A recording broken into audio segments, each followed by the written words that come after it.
Good evening, stoic knights. Have you ever wondered why it's so common for young Japanese people to be shut-ins? Imagine never going outside and interacting with people, or even no going to school while indulging in your favorite anime and games, although some of us already do that. It's not as bad as the percentages in Japan. Today we'll be exploring that and taking a deep dive on why the younger generation do this. Don't forget to like and subscribe, but only if you genuinely enjoy what I do here.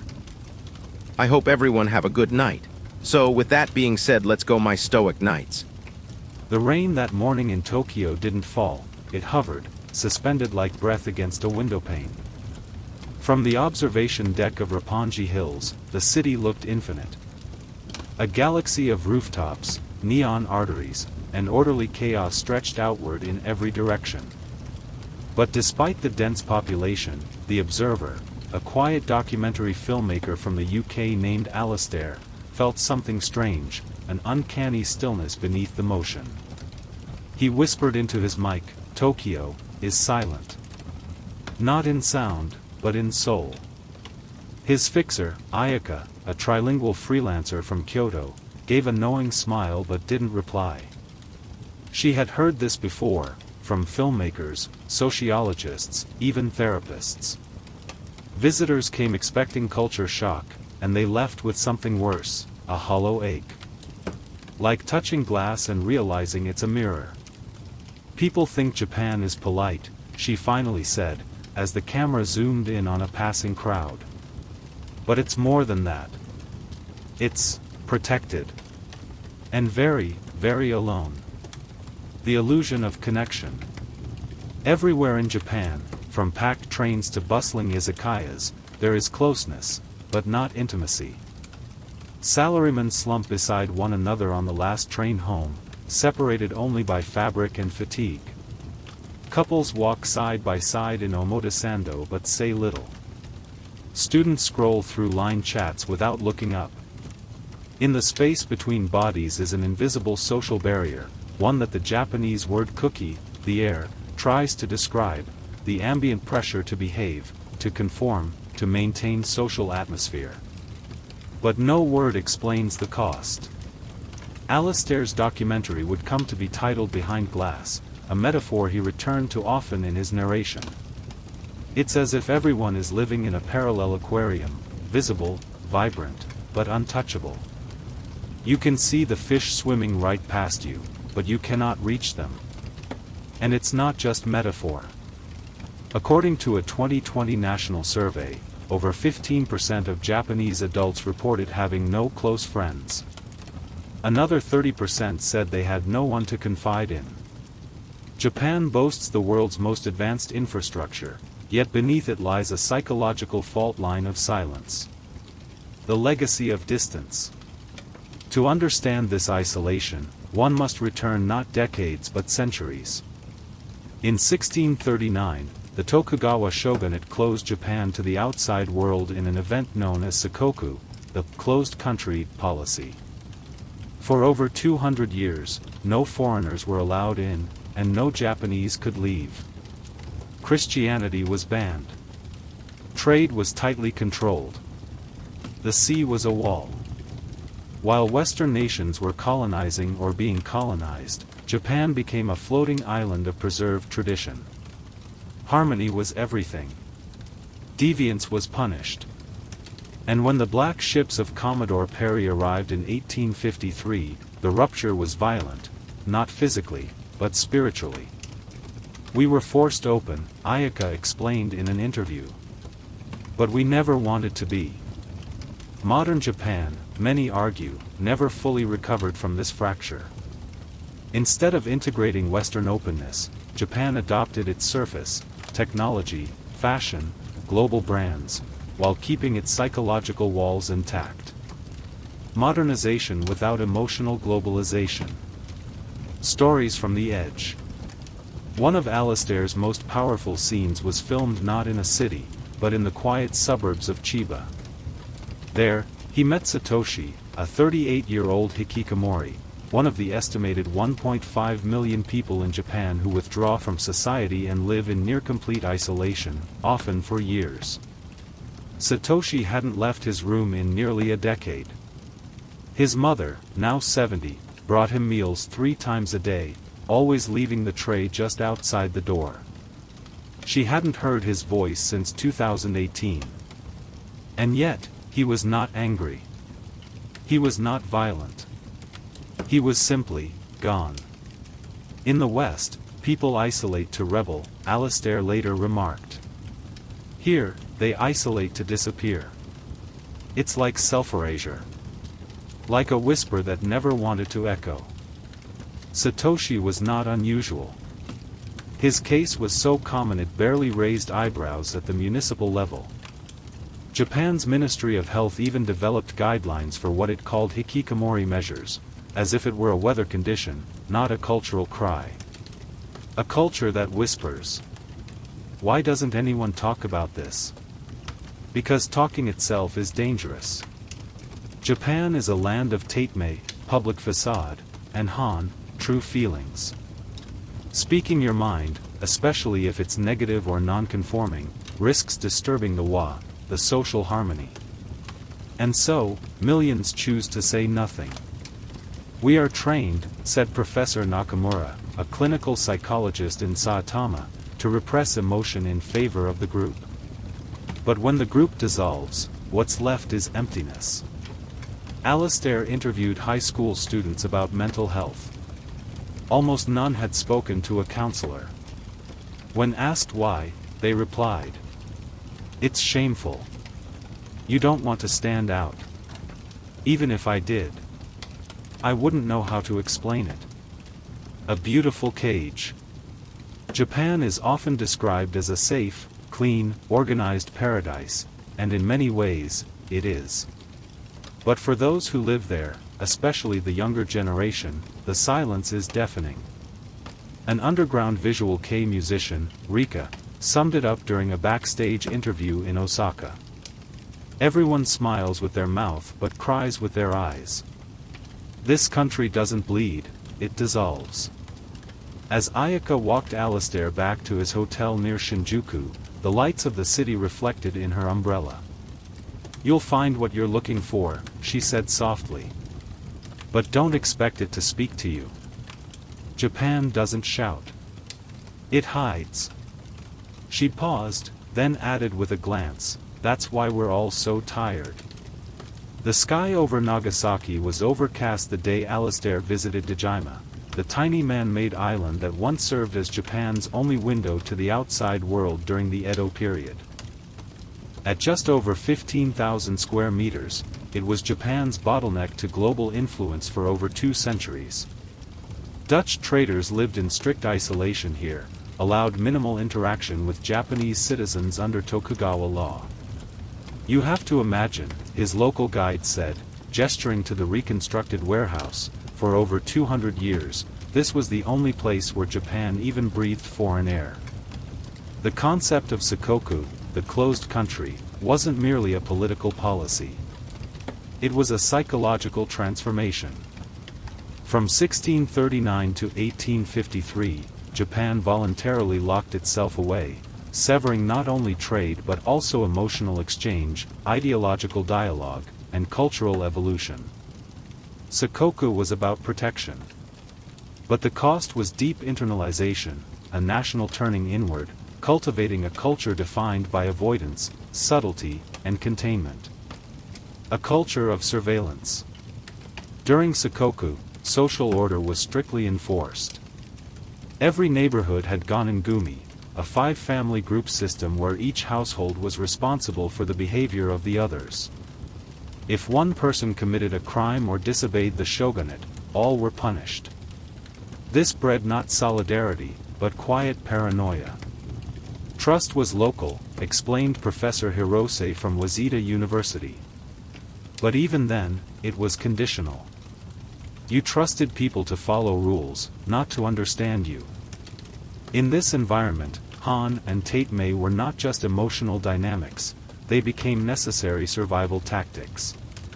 Showing your true thoughts could bring shame or suspicion. The group reigned supreme, and the individual became an invisible thread in a tightly woven tapestry.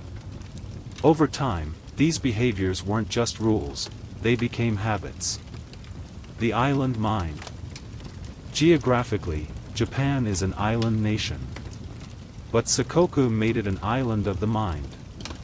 Psychologist Doi Takeo's 1971 seminal book The Anatomy of Dependence argued that Japanese relationships are based on a kind of passive dependence rooted in emotional subtlety and unspoken needs. In the West, love may be direct, even confrontational. In Japan, emotional bonds are based on nonverbal expectations and silent understanding. In other words, Alistair narrated, if you must ask, you've already broken the spell. This principle bled into everything: parenting, education, politics, even medical care. From childhood, Japanese are taught to read the atmosphere, kuki o yomu, not to ask, not to state, but to feel what is expected. The result? A culture of internalization. A mental landscape with no signposts. Unspoken hierarchies. In the Tokugawa era, every person had a fixed role: samurai, farmer, artisan, merchant. Upward mobility was rare. Speech was regulated by class and context.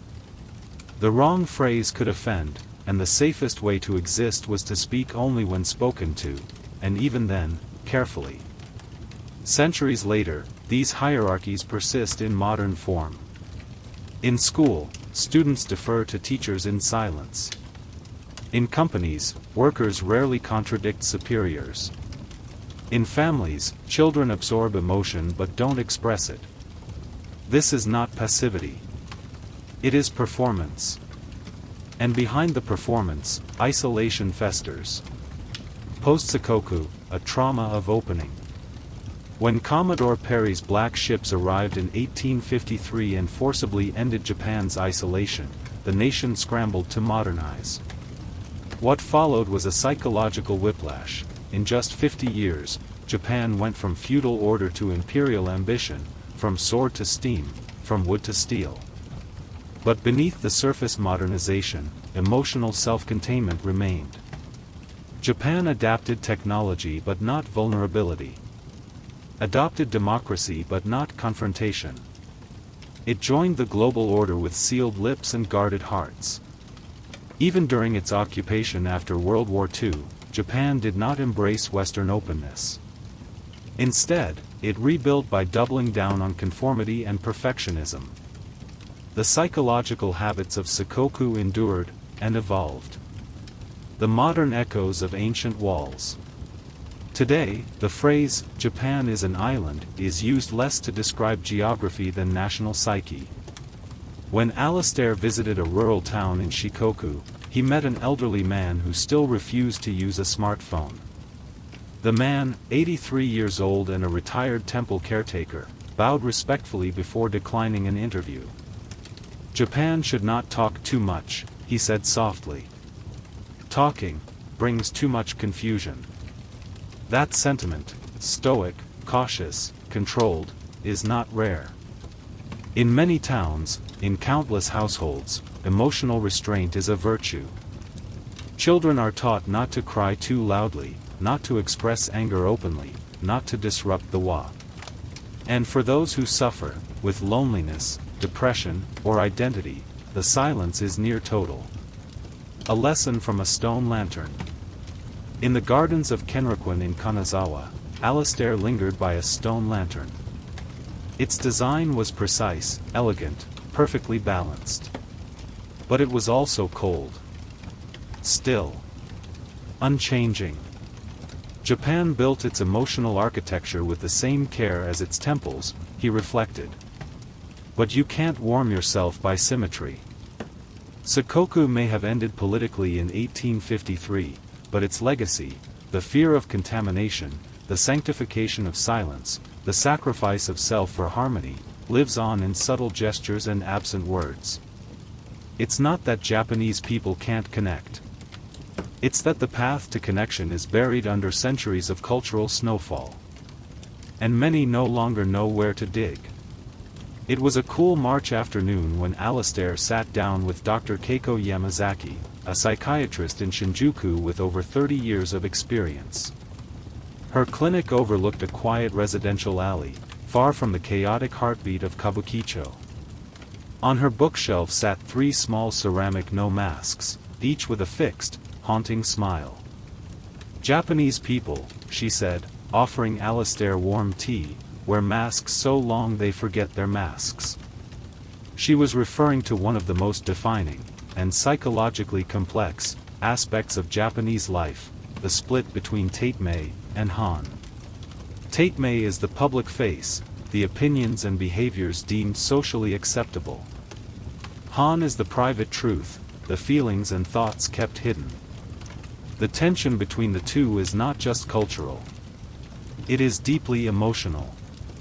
And for many, it's also deeply isolating. The quiet performance. In the West, transparency is celebrated. Be yourself, speak your truth, don't bottle it up. But in Japan, these ideas clash with centuries of communal thinking and social harmony. From a young age, Japanese children are taught to consider others first. Don't cry too loudly, it disturbs the group. Don't ask too many questions, it burdens the teacher. Don't brag, even if you're right. Instead, they're taught to read the atmosphere, kuki o yomu, and act in ways that don't disrupt the collective rhythm. By adulthood, this training becomes second nature. Every smile, bow, and humble phrase becomes part of a national choreography. "To survive here," said Ayaka, "you learn to smile while swallowing what you really think." Case study, the salaryman smile. Alistair met Takeshi, a 47-year-old mid-level manager in a Tokyo trading company. Every morning, he left home before sunrise.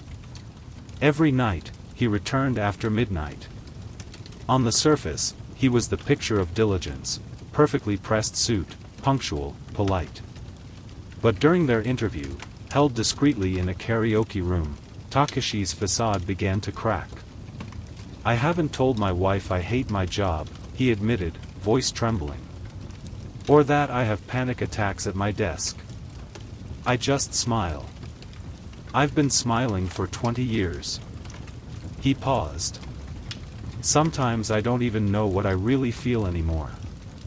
Just what I'm supposed to feel." This psychological erosion, the wearing away of Han under the weight of Tate-mei, is disturbingly common. According to a 2023 mental health report by the Japan Foundation, over 40% of working adults reported emotional numbness as a daily experience. The danger of repressed truth. Dr. Yamazaki described a common patient type, the perfectly functioning adult, no absences at work, no confrontations, no obvious distress. And yet, behind closed doors, they experience depression, panic attacks, insomnia, suicidal thoughts. They believe suffering is noble, she explained. That expressing pain is weakness. And so they bury it. But what is buried does not disappear. It festers. And in extreme cases, it explodes, through suicide, domestic violence, or complete social withdrawal. Japan's suicide rate remains one of the highest among developed nations, with over 21,000 deaths per year. And mental illness, while increasingly discussed, still carries deep stigma. Especially for men. They don't want treatment, she said, because that would require admitting they have Han at all. The language of disguise. The Japanese language itself supports this duality. It is layered, indirect, filled with euphemism and ambiguity. Saying no directly is rare. Instead, people say "chato," a little. "Muzukashi desu ni." That might be difficult. "Kangito kimasu." I'll think about it. These phrases are not lies. They are polite rejections, socially encoded to maintain the harmony of Tate-mei. But for foreigners, and for emotionally struggling Japanese, this makes honest communication feel like walking through fog. It's like we have 100 ways to say nothing, Ayaka joked. but only 5 to say how we really feel. The loneliness of not being known. When Alistair asked a university student in Osaka if she felt lonely, she laughed nervously and said, "Not really." Then she added, almost to herself, I can't say that, right?" What was striking wasn't her answer, but her impulse to filter even the word lonely. The paradox is cruel.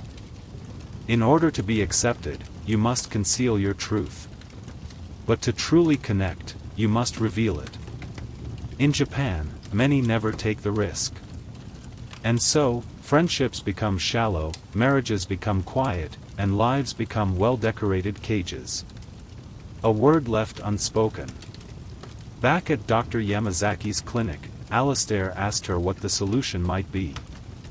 How could people reconcile Tate-Mei and Han without losing themselves? She smiled, tiredly. Maybe we don't need to eliminate Tate-Mei. It serves a purpose.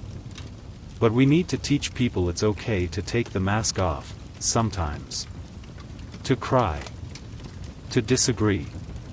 To say, "I'm not okay." She looked at her 3 no masks on the shelf. "The tragedy isn't the mask," she said. "It's forgetting you have a face beneath it." It was a schoolyard in Kanagawa, not particularly large, not particularly new. From the roof, where Alistair had been granted rare filming access, the midday scene below looked idyllic, students laughing, organizing bento boxes, a game of dodgeball underway. But as his lens followed one quiet boy sitting alone on the bench, Ayaka's voice broke the illusion. "He's not misbehaving," she said. "He's just different. In Japan, that's enough." This boy, Hiroto, age 12, had become the subject of subtle, unspoken exclusion. He wasn't bullied overtly. No name-calling, no violence. Instead, his classmates had simply stopped engaging. It was a phenomenon so common in Japanese schools it had a name, ijime, a quiet, systematic form of social pressure and emotional exile. Alistair zoomed in, his frame capturing a perfect metaphor, a child surrounded by others, yet utterly alone. Harmony as a weapon. In most cultures, harmony is a virtue. In Japan, it is a social mandate, woven into every aspect of life, from kindergarten etiquette to corporate boardrooms. The term wa refers to peace, harmony, and consensus, the ideal state of a Japanese group. But what happens when one individual disturbs that balance? They are corrected, or ignored, or erased. The greatest fear here, explained Professor Nakahara of Meiji University, is not confrontation, it's exclusion. This pressure to conform is omnipresent. In schools, students coordinate hair color, backpack design, even handwriting styles. In offices, employees often wear similar watches and speak in uniform tones. In families, children rarely voice contradictory opinions, lest they appear ungrateful or rebellious. Deviation is not merely disliked. It is an existential threat to the group's identity. Case study: the woman who whispered too loud. Alistair met Reika, a 32-year-old former flight attendant, now working freelance after what she called a social collapse. On paper, she had done everything right, polite, professional, poised. But during a company offsite, when asked for honest feedback about management, she offered a mild critique, nothing cruel, just truth. The next week, she noticed her coworkers had stopped including her in lunch plans. A few began calling her Yurajiramono, traitor. Her manager advised her to stay quiet next time, for the team's sake. "I wasn't punished officially," she said. "But I became invisible. That was worse." Reika's story mirrors thousands. Speaking out, even with good intentions, is often seen as selfish, a disruption of the delicate fabric of wa. And in such a tightly stitched culture, even gentle pulls unravel the whole. The exhaustion of consensus. Japanese decision-making is famously slow, often requiring multiple rounds of approval, deferral, and collective nods. The process is called nemawashi, laying the groundwork, where alignment is achieved through indirect dialogue. "No one wants to be the first to speak," said Ayaka during a meeting with a Tokyo NPO. "Because if you speak first, you expose your hand. You risk rejection."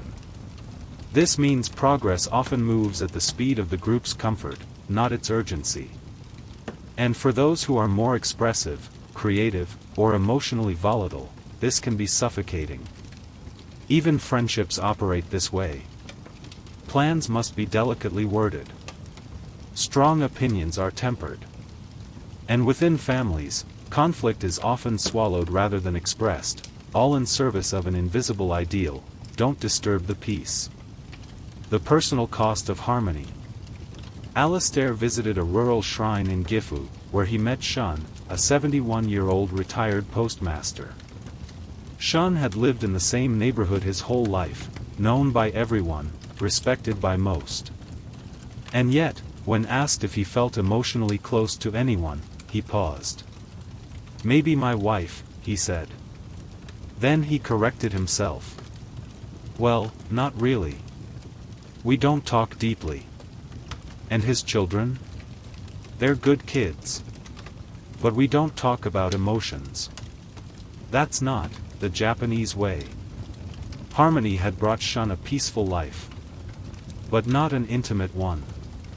And in his later years, he confessed to a quiet sadness that lived behind every bow, every courteous exchange, every phrase of Yoroshiku onegai shimasu. "I did everything right," he said. "But no one really knows me." The pressure cooker. In homes across Japan, the desire to maintain war results in unspoken pain. A father hides his job loss from his family to avoid shame. A student endures school bullying without telling anyone, believing the silence protects the group.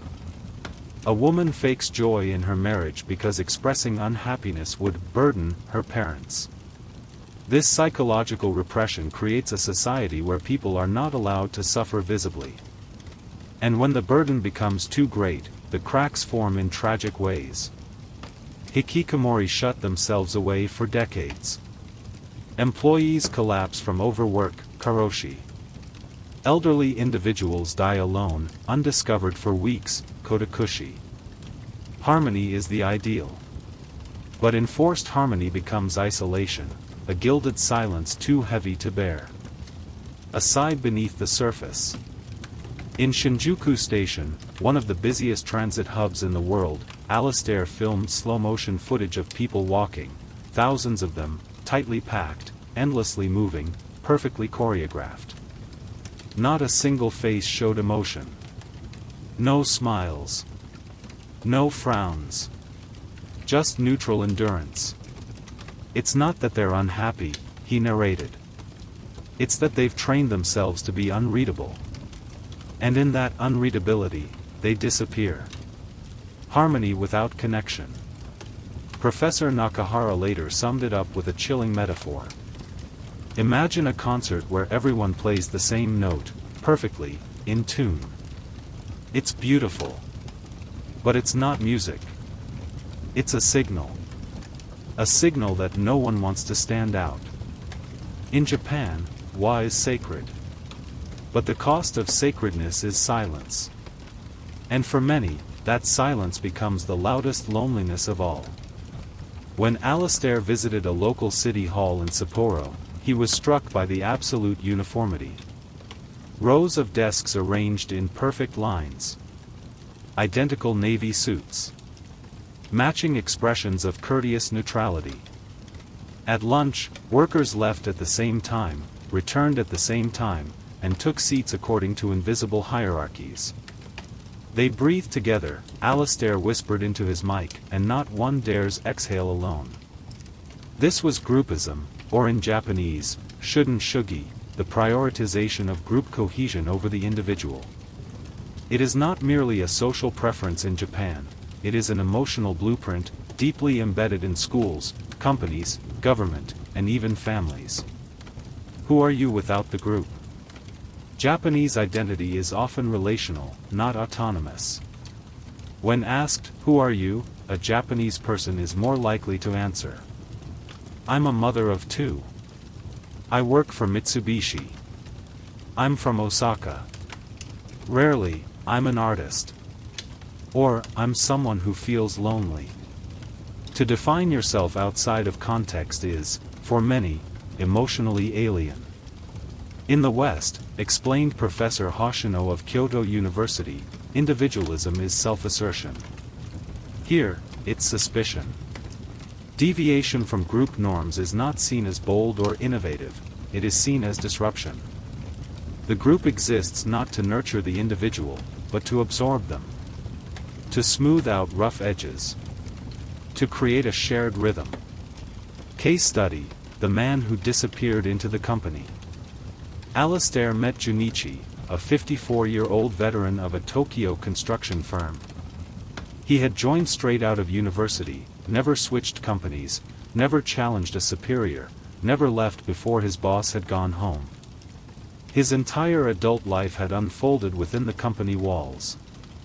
"I don't really have hobbies," Junichi said, sipping canned coffee in the break room. "I wouldn't know how to start." He paused, eyes distant. "Sometimes I wonder what I would have done with my life if I didn't have this job. But then again, I don't think I exist outside of it." This is not unique. Japan's post-war economic miracle was built on lifetime employment and intense corporate loyalty. In return for stability, workers gave everything: their time, identities, and often their emotional selves. They became servants to the collective will. When this structure collapsed in the 1990s, many were left not just unemployed, but unanchored. Education as assimilation.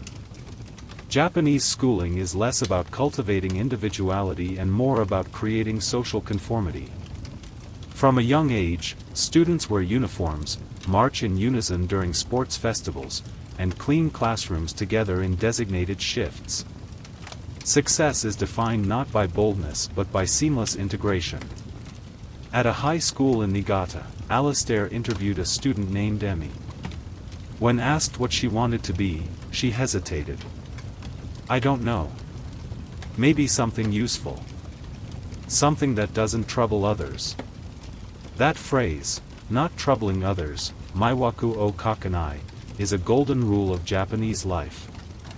But taken to extremes, it becomes a personal erasure. If expressing yourself risks disrupting the group, many simply stop expressing. The cost of overbelonging. Belonging should feel like warmth, like welcome. But in Japan, overbelonging creates pressure. Pressure to conform. Pressure to suppress. Pressure to disappear into the collective. Alistair met Rina, a 28-year-old freelance designer who left her office job after a panic attack during a team meeting. "I felt like I was being crushed by expectations I couldn't name," she said. "I wanted to be seen, but I also wanted to vanish.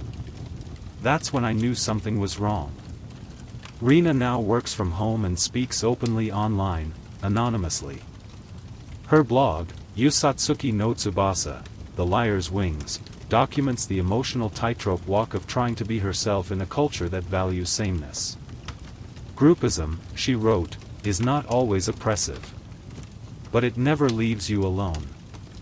Even when you are." Ritual and repression. Even in leisure, group dynamics dominate. Drinking parties, namakai, cherry blossom viewings, hanami, even karaoke outings follow unwritten scripts. You don't drink before your boss does. You don't sing too loudly. You don't complain. Everyone plays a role. Everyone knows the rhythm. If you disrupt the pattern, Ayaka explained during a local Matsuri festival, you become the weak link. And no one wants to be the weak link. This makes socializing safer, yes, but also stifling. True vulnerability is rare. True connection, rarer still. When the group vanishes. Alastair interviewed several retired men in Kobe who confessed they had no social network after leaving their companies. Their entire identities had been built on their role within a group that no longer existed. "I don't know who I am anymore," said Mr. Takagi, 68. "The phone doesn't ring. I'm not invited to anything. Without the company, I am nothing." This phenomenon, loss of self after retirement, contributes to the rising rates of depression and suicide among elderly men in Japan. In the absence of the group, many discover they never built an individual self. A hollow embrace. In one of his final interviews for the segment, Alastair sat quietly on a park bench in Nara, watching deer mingle with tourists. A teenage girl nearby posed for selfies, smiling brightly. But between the smiles, her face fell into brief flickers of vacancy. "It's not that she's sad," he mused. "It's that she's alone inside her smile." Groupism, when healthy, can offer solidarity. But when misaligned with emotional need, it becomes a silent tyrant, demanding obedience, discouraging introspection, and dissolving the individual into collective fog. In Japan, the group provides a place to stand. But rarely a place to be seen. Shibuya Crossing. It's one of the most iconic images of Japan, hundreds of people moving in unison, each step choreographed by instinct, each passerby a ripple in the urban tide. Alastair stood at its edge as the pedestrian light flashed green, watching the crowd surge like water breaking through a dam. And yet, as his lens zoomed in, he found not chaos, but isolation. "So many people," he whispered, "and not a single one is looking at each other." Japan, one of the most technologically advanced societies on Earth, is also one of the loneliest. Paradoxically, as digital infrastructure has improved, with super-fast broadband, automation, and ubiquitous smartphones, emotional infrastructure has deteriorated. This is the Japan of the 21st century, a country more connected than ever, and more alone than ever before. Digital, but not intimate. In 2023, Japan ranked among the top nations in terms of mobile internet usage. Teens spend an average of over 5 hours a day on their phones, toggling between apps, video games, and messaging platforms like Line. But surveys reveal that face-to-face communication is declining rapidly, especially among younger generations.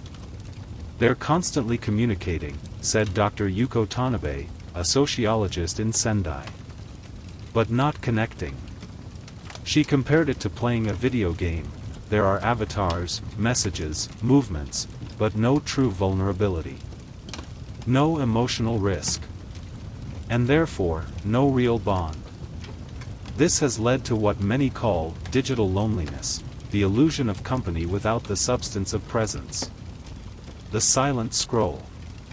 At a shopping mall in Fukuoka, Alastair observed teenagers sitting together at a cafe, each with eyes fixed on their phones. They were technically hanging out. But the silence between them was unbroken, except for occasional chuckles or meme exchanges. "We don't need to talk," one of the boys told him. "We understand each other through stickers and reactions." But when asked if they could discuss something painful, a breakup, a family issue, depression, the boy laughed nervously. "That would be weird," he said. "That's not what we use Line for." The space for raw, inner truth, is shrinking, replaced by emojis and curated personas. The rise of parasocial intimacy.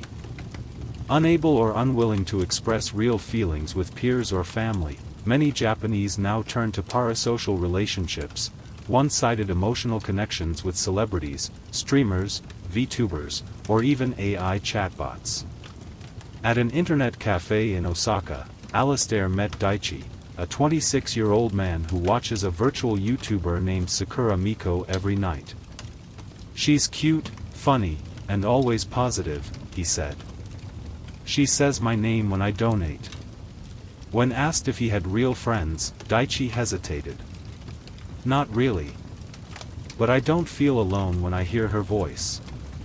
What Daichi described wasn't madness, it was emotional outsourcing.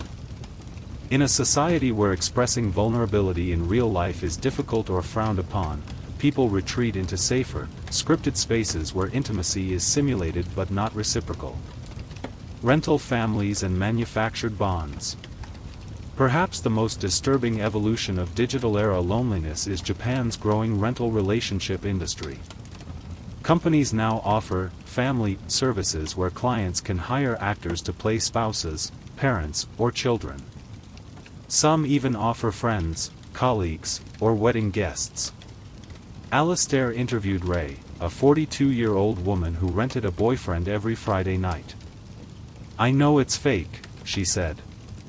"But I need someone to talk to, even if they're paid to listen." She described the experience with a mix of embarrassment and relief, the comfort of being heard, without the fear of burdening someone she truly knew. "Real people are too complicated," she said. "Too unpredictable. I can't afford emotional chaos." And yet, after each date, she cried. Virtual refuge, physical solitude. Japan's love affair with technology has produced many marvels: robotics, smart homes, automation.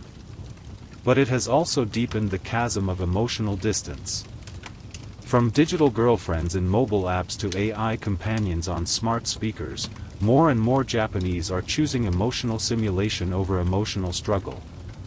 "It's easier," said 19-year-old Saki, a university student in Chiba. "Real relationships have too many rules. Too many chances to mess up." She used a healing app every night that spoke to her in a soothing male voice. It told her she was doing great. That everything would be okay. That she was loved. "I know it's not real," she said. "But I pretend. And some nights, I believe it." The invisible epidemic. In 2021, Japan appointed a Minister of Loneliness, a rare public acknowledgement of what had become a national emergency. Suicides were on the rise, especially among women. Mental health services were overwhelmed. And still, most sufferers refused to speak openly. "Everyone is alone," Dr. Tanabe said. "But no one wants to admit it. That's the tragedy." Because to admit loneliness in Japan is not just to confess pain, it is to confess failure. Failure to adapt. Failure to harmonize. Failure to be normal. And so, many choose the glowing screen over the vulnerable conversation. A futuristic ghost town. Back in Tokyo, Alistair walked through Akihabara late at night. Lights still flickered. Vending machines hummed. A maid cafe girl handed out flyers, her eyes distant. And yet, the city felt vacant, not in body, but in soul. "Japan is not dying," he said. "It's disappearing behind its own inventions. Connection is easier than ever. But emotional honesty? Human presence? The messiness of real affection? Those things are harder than ever. Because they require what Japan is slowly losing, the courage to be seen." There are homes across Japan with doors that haven't opened in years. Rooms behind those doors are filled with used food containers, drawn curtains, stale air, and silence thick enough to choke. And in the middle of that silence sits a figure, not dead, not sleeping, not lazy. Just withdrawn. They are called hikikomori, literally, pulling inward. Alistair first heard the term in 2015 during research for a different documentary. But it wasn't until he met Shinji, a 33-year-old who hadn't left his room in 9 years, that he understood it not as a condition, but as a quiet form of social suicide. "I didn't choose this," Shinji said through a thin sliding door. "I just stopped knowing how to exist." Who are the hikikomori? The Japanese government defines hikikomori as individuals who have remained socially withdrawn for 6 months or more, not attending school, work, or social events. But unofficially, many remain isolated for years, even decades. In 2022, a Cabinet Office report estimated over 1.5 million hikikomori nationwide. And many believe the number is far higher. Most are men. Many are in their 30s or 40s. Some are still teenagers. A growing number are now in their 50s, the so-called 80 to 50 problem, where aging parents, in their 80s, still care for their reclusive children, in their 50s. We thought this was a youth problem, said Dr. Fumiko Arai, a specialist in social withdrawal. But it's become a generational crisis. The origins of withdrawal. Hikikomori do not simply wake up one day and decide to vanish. Their descent is gradual, an accumulation of pressure, anxiety, shame, and failure. Often, it begins in school. At a junior high in Yokohama, Alistair met a counselor who described a common pattern. A student struggles socially or academically. They're too ashamed to seek help. Teachers minimize the problem to preserve harmony. The child stops attending. Weeks pass. Then months. Then years. Once they leave, she said, it becomes harder to return than to stay hidden. For many, the trigger is not dramatic, it's invisibility, internalized failure, and the suffocating sense that there is no acceptable place for them in society. Family as both shelter and trap. Shinji's mother, Noriko, 67, brings him food 3 times a day. She knocks softly, leaves the tray outside, and waits in silence. Sometimes, she hears movement. Sometimes not. I don't know what to say anymore, she said, staring into the hallway. If I ask too much, he shuts down. If I say nothing, he disappears. Noriko has not seen her son's full face in over 4 years. She doesn't know if he's angry, depressed, or simply numb. All she knows is this: he is alive. And still inside. Many hikikomori parents live in this limbo, part caregiver, part enabler, part prisoner. They feel shame toward their community. They avoid inviting guests. They lie about their children's situation. And they age in fear of what will happen after they die. This phenomenon, hikikomori bidependence, is not just an individual problem. It is a social breakdown of reintegration mechanisms. Society has no place for them. Unlike in Western societies where dropout culture or finding yourself is more accepted, Japan's rigidity leaves no room for detours. One's path is narrow. Study hard. Get into a good school. Join a respectable company. Climb the ladder. Failure to adhere to this path results in not just disappointment, but identity disintegration. If you fall behind, said Ayaka, there's no safety net. Only shame. This lack of flexibility, combined with stigma around mental health, fear of burdening others, and low emotional literacy, creates a perfect storm for withdrawal. And once withdrawn, re-entry is nearly impossible. Employers don't want a 38-year-old who hasn't worked in a decade. Schools don't have systems for reintroducing 20-something students. Even friendships decay into awkward silence. Psychological conditions, or social response. Western media often pathologizes hikikomori, assuming they are depressed, autistic, or mentally ill. But many Japanese researchers disagree.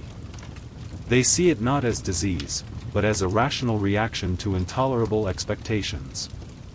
Hikikomori are canaries in the coal mine, said Dr. Arai.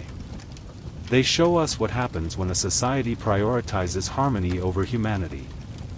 Some hikikomori are deeply intelligent, creative, thoughtful, but crushed by a culture that leaves no space for misfits. Shinji, for example, was an avid reader of Dostoevsky and Japanese postmodern philosophy. His bookshelf was packed. He had once dreamed of being a writer. But what would I write about, he asked. I've only lived in this room. The failure to speak. The tragedy is not just the isolation, it's the silence around it. Many parents do not speak to neighbors about their children. Schools rarely follow up after prolonged absences. Local governments only intervene when contacted. It is a cultural blind spot, a quiet, polite denial. And so the hikikomori remain. Unacknowledged. Unseen. Unspoken. Even the media rarely portrays them without caricature, either as grotesque loners or dangerous recluses. This furthers the stigma and deepens their isolation. We are invisible, Shinji said. And I think most of Japan is okay with that. When silence becomes a system. In a quiet suburb of Nagoya, Alistair filmed the exterior of a small home. Curtains drawn. Mail piled in the box. A sign posted by the mother, "Please do not knock." Inside, her 42-year-old daughter had not spoken to her in over 2 years. Alistair's voiceover said it best. This is not a story of laziness. It is not a moral failing. It is a nation's architecture, so rigid, so perfectionist, that some would rather vanish than risk imperfection. And vanish they have. Behind closed doors. Behind silent families. Behind a nation that whispers, "We don't talk about that." In a sterile office in Shinagawa, Alistair interviewed Yumi, a 29-year-old administrative assistant whose voice rarely rose above a whisper. Her face was calm, her posture perfect. She spoke like someone who had practiced every answer. "How many hours do you work a week?" he asked. She glanced at the ceiling, calculating. "About 70, sometimes 80. Alistair blinked. "How do you manage that?" A pause. "It's normal," she said. Japan's relationship with work is not just about productivity, it's about identity. Work is not a part of life. For many, it is life. And in the relentless pursuit of perfection, many Japanese trade emotional depth for functional performance, a quiet sacrifice that leaves them exhausted, hollow, and often dangerously isolated. The ghosts of salarymen. The archetype of the salaryman, a white-collar worker in a suit, briefcase in hand, eyes blank from long commutes and endless overtime, is so embedded in Japanese culture that it has become both a stereotype and a tragedy. These men, and increasingly, women, are expected to arrive early, stay late, socialize with colleagues, endure without complaint. Personal struggles, keep them private. Family troubles, don't bring them to work. Emotions, not professional. To express pain, said Professor Nakatomi of Keio University, is to burden the group. So pain becomes background noise. Alistair shadowed a Tokyo salaryman, Mr. Hayashi, for a day. By 8 a.m., he was on the train, standing silently among hundreds. By 9, at his desk. At noon, lunch with co-workers, but no true conversation. Just jokes, politeness, and obligatory laughter. At 11 p.m., he was still working. At 1 a.m., he returned home. "What do you do to relax?" Alistair asked. Hayashi blinked, confused. Sleep. Death by overwork. In Japan, the phenomenon of karoshi, death from overwork, is not metaphorical. It's literal. The Ministry of Health defines it as death by stroke, heart attack, suicide due to work-related stress. These deaths are often considered honorable in an eerie cultural twist. Families receive formal apologies from the company. Colleagues pay their respects. And the dead are quietly remembered, not as victims of a broken system, but as martyrs to diligence. It's normalized, said Ayaka. We whisper about it, then return to work. Alastair visited a memorial site where bereaved families of Karoshi victims gather. One mother, holding a photo of her son, whispered. He worked every day for 7 years. No vacation. He collapsed in the elevator. They said he was admirable. Her voice cracked. No one asked if he was happy. No one cared. The illusion of purpose. Many Japanese tie their self-worth directly to output.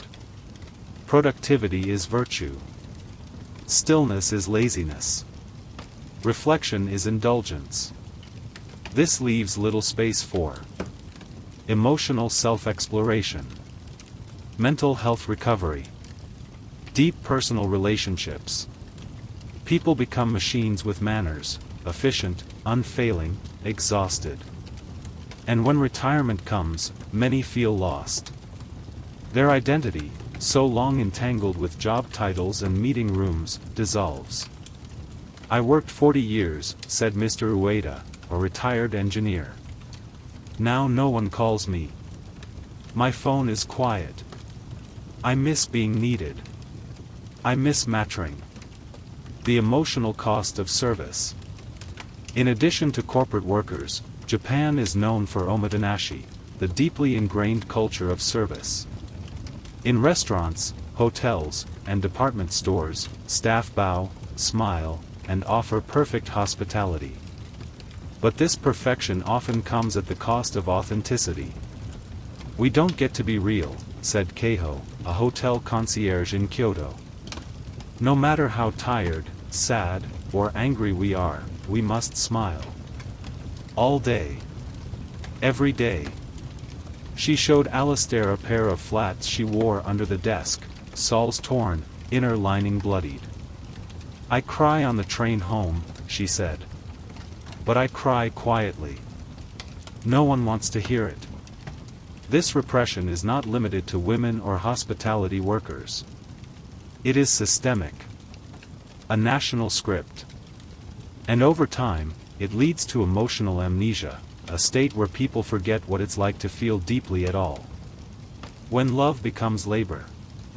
Even romantic relationships are not exempt. With increasing work hours and societal expectations, many Japanese delay or avoid marriage. Intimacy becomes a casualty of fatigue. Alastair interviewed a couple in their 30s, married for 5 years. They had no children, no shared hobbies, and barely ate meals together. We're both tired, the wife said. It's not that we don't love each other. It's that we don't have energy left for love. They weren't angry. They weren't unhappy. They were just quietly coexisting. A growing number of marriages in Japan now fall under the category of jisei kekken, marriages in name only. Emotional connection fades beneath the weight of routine, politeness, and resignation. Workplaces without windows.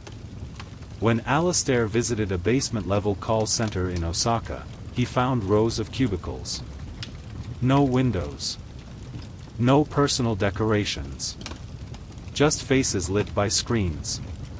He whispered into his recorder. They've traded sunlight for fluorescent efficiency. And no one seemed surprised. One worker, a 25-year-old named Yuji, confessed that he hadn't taken a vacation day in over 3 years. They say we can, he said. But no one does. It feels like betrayal. Even moments of rest become tinged with guilt. And guilt breeds isolation. A nation too busy to feel. Japan's isolation isn't just cultural, it's temporal. People are so consumed with work that they don't have time to feel. Or reflect. Or connect. In this country, Ayaka said, we are taught to move forward, even if we are broken. Alastair's closing reflection in this segment summarized it best. The trains run on time. The lights never flicker. The systems work. But beneath the symmetry is exhaustion, not just of the body, but of the heart. Japan doesn't collapse. It evaporates. In the quiet waiting room of a psychiatric clinic in Osaka, the clock ticked softly. Magazines were neatly stacked, slippers lined in perfect rows. A small bamboo plant sat in the corner, thriving silently in filtered light. Everything was orderly. Serene. Sterile. But the air was heavy. Not with tension, but with avoidance. Alastair sat beside a middle-aged man whose eyes were glued to his phone. Across from him, a teenage girl stared at the floor, fingers nervously twisting the sleeve of her school uniform. When the receptionist called their names, neither moved. Both hesitated, as if just standing up would expose something shameful. Mental health, said Dr. Masaru Inoue, head psychiatrist at the clinic, is still a shadow here. We treat it, yes. But we do not talk about it. Not really. In Japan, admitting you need help is often considered worse than suffering in silence. While the country has made strides in public awareness, the cultural undercurrent of stigma remains powerful, and in many cases, deadly. The hidden epidemic. According to a 2023 survey by the Japanese Ministry of Health, nearly 1 in 5 Japanese adults experiences symptoms of depression or anxiety at some point in their lives. Yet fewer than 30% seek treatment. Why? Because mental illness is still associated with weakness. Because therapy is viewed as a Western import. Because the fear of burdening others, or damaging one's reputation, outweighs the pain of suffering. It's a silent epidemic, said Dr. Inoue. Everyone knows someone who's struggling. But no one says anything. Not even family. Alastair met Takako, a 46-year-old woman who had suffered from panic attacks since her early 20s. She hid them for over 2 decades, through marriage, childbirth, and career changes. I would freeze during meetings, she said. My heart raced. I thought I was dying. But I smiled. I always smiled. She finally sought help after collapsing at work. When diagnosed with panic disorder, her manager suggested she take a break, and not talk about it to others. That was their way of being kind, she added bitterly. They wanted to protect me, by silencing me. Language without a name. Unlike English, Japanese lacks casual, non-stigmatized terms for common mental health issues. Words like utsu, depression, sound clinical, almost terminal. Others, like seishin shigeisha, literally translate to person with a mental disability, which carry heavy institutional implications. There is no light, conversational way to say, I'm struggling. The language itself traps us, explained Professor Haney Takeda, a linguistic anthropologist at Waseda. It makes emotional pain sound like a diagnosis, not a human experience. Even terms like gaman, endurance, and shikataganai, it can't be helped, further reinforce emotional suppression. There is cultural nobility in bearing suffering silently. Speaking out, by contrast, feels selfish, or worse, embarrassing. I didn't even know I had anxiety, said 19-year-old Keisuke, a university freshman. I just thought I was weak. Therapy in the shadows. Although counseling services are growing, especially in urban centers, the uptake remains painfully low. School counselors are often seen as administrative, not therapeutic. Company mental health programs exist on paper, but are rarely used. Private therapists are often expensive and not covered under national health insurance. More importantly, many Japanese patients avoid therapists out of fear of being labeled. We use pseudonyms, said Dr. Inoue. Some patients asked to enter through the back door. One even covered his face with a mask and hat. And this was before COVID. There is a deep, generational shame tied to the idea of seeking help. Parents tell children to be strong. Friends avoid the topic altogether. And even among couples, mental illness remains taboo. Alistair interviewed Ryota, a 35-year-old man who had been secretly seeing a therapist for depression. "My wife doesn't know," he said. "She wouldn't leave me, I think. But she would look at me differently. Like I broke something." Suicide, the ultimate silence. Japan's suicide rate, though improved since its peak in the early 2000s, remains among the highest in the developed world. In 2022, over 21,000 people died by suicide. More than traffic accidents. More than homicide. More than war. And yet, these deaths rarely make headlines. Obituaries cite sudden illness or personal reasons. Families remain silent. Neighbors do not ask questions. "We mourn without understanding," said Ayaka. "We grieve, and then move on, as if it were a private tragedy, not a public failure." Alistair visited the Kunadai station platform in Chiba, a known suicide spot. A blue light had been installed above the tracks, a preventative measure designed to induce calm. But the platform was otherwise unchanged, silent, clean, impersonal. "There is no monument here," Alistair recorded. "Only a signal to move on quickly. Not to disrupt the flow." He later met Asami, a survivor who had attempted suicide at age 17 and now speaks anonymously online. "I didn't want to die," she said. "I just wanted someone to notice I was drowning. But in Japan, you have to die before they say your name." The mask of high functioning. One of the most dangerous aspects of Japan's mental health crisis is the prevalence of high-functioning sufferers, individuals who maintain jobs, families, and routines while battling profound inner torment. They smile at customers. They attend meetings. They bow at the door. And then they go home and collapse. "My therapist said I'm good at pretending to be okay," said Naomi, a 31-year-old nurse. "I think all of Japan is good at pretending." This creates a feedback loop.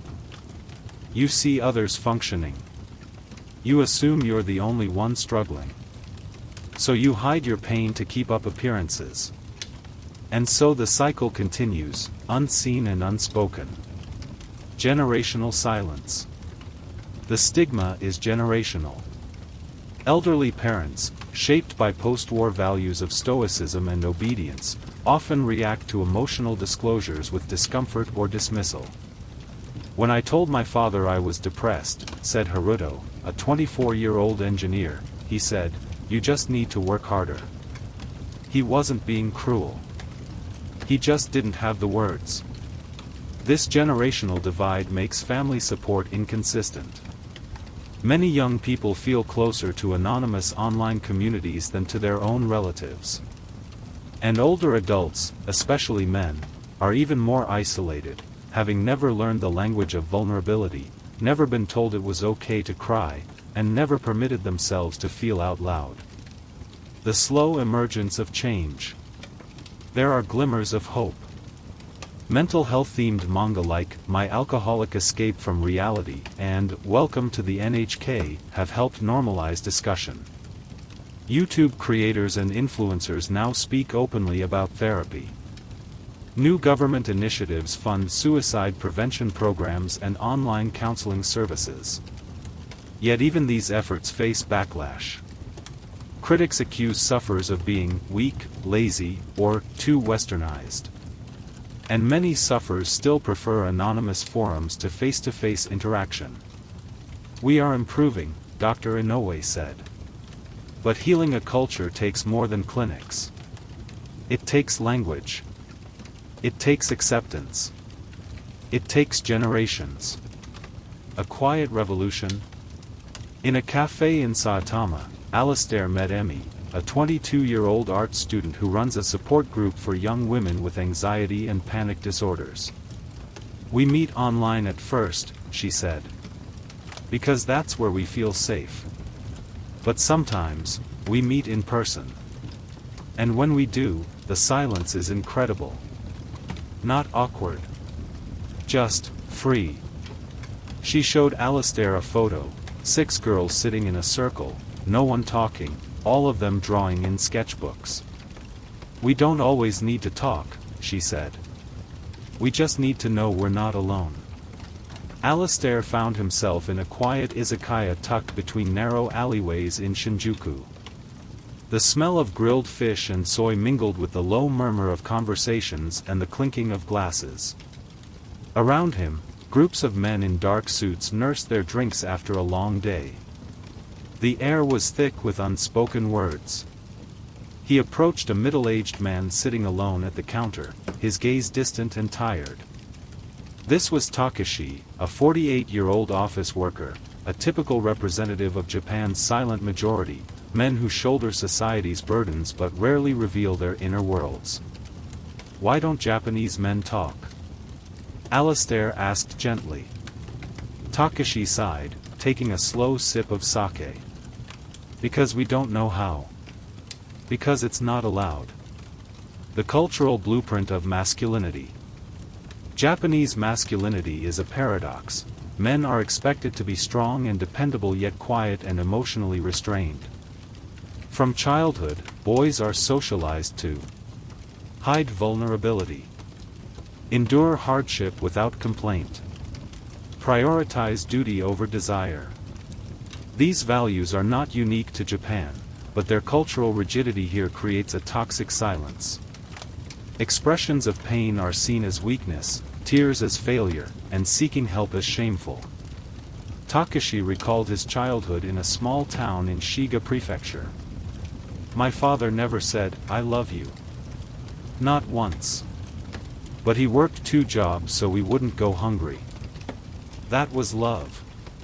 This emotional distance leaves many men disconnected from their feelings and isolated in their suffering. Han versus Tateme, the emotional divide.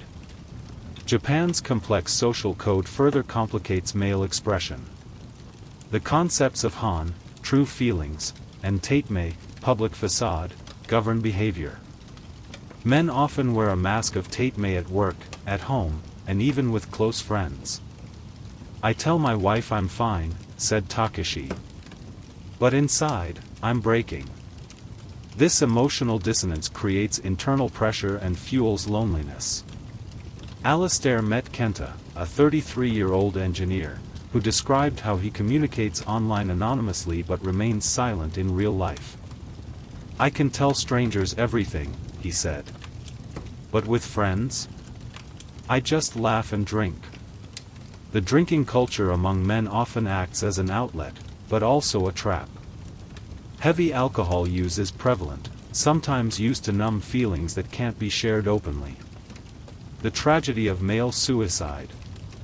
Men account for nearly 70% of all suicides in Japan, a stark statistic that reveals the devastating consequences of emotional repression. Alistair spoke with Noriko, whose 40-year-old brother died by suicide after years of silent suffering. "He never told us he was sad," she said, voice trembling. "We thought he was strong. We thought he was happy." Her story echoed countless others, men who endured in silence until the pain became unbearable. The government's mental health campaigns often struggle to reach men, who resist labels and avoid clinics. Instead, many suffer privately, hidden behind stoicism. Workplaces as emotional prisons. Japanese corporate culture amplifies this silence. The ideal male employee is loyal without question, available around the clock, emotionally restrained. Takashi described his own experience. "I worked 60 hours a week. When I felt exhausted, I hid it. No one wanted to hear it. If you complained, you were a troublemaker. This pressure can be suffocating. The blurred lines between work and personal life leave little room for self-care or emotional expression. Changing tides? The new generations struggle. Younger men, however, are beginning to challenge these norms. In Tokyo, Alistair met Hiroki, a 26-year-old graphic designer who admits to therapy and openly discusses his feelings on social media. "I want to break the silence," Hiroki said. "But it's hard. My parents think therapy is for crazy people. My coworkers say, man up." This generational tension highlights a cultural crossroads between traditional expectations and emerging vulnerability. The lonely father. Japan's aging population has produced another layer of male isolation, fathers who are emotionally absent or disconnected. Alistair observed a father and son in a park near Yokohama.